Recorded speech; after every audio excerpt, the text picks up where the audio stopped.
বিজয় উল্লাস মিছিল নিয়ে বেরিয়ে পড়েছে রাস্তায় লক্ষ লক্ষ কোটি কোটি মানুষ। সবার মুখে হাসি, সবাই স্লোগান দিতেছে স্বৈরাচার সরকার নেপাল গেছে, স্বৈরাচার সরকার পতন হয়েছে, এই উল্লাস করতেছে। আর মানুষ মিছিল নিয়ে যাচ্ছে, গণভবনের দিকে এগিয়ে যাচ্ছে সবাই। মানুষের স্রোত বয়ে যাচ্ছে, আমরা সরাসরি দেখানোর চেষ্টা করতেছি।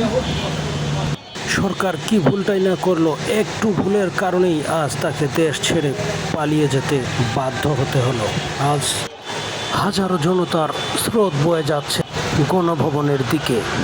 সরকার রাজাকার করতে করতে এমন পর্যায়ে গিয়ে ঠেকিয়েছে, তারা যাকে তাকে যখন তখন রাজাকার বলে বসে।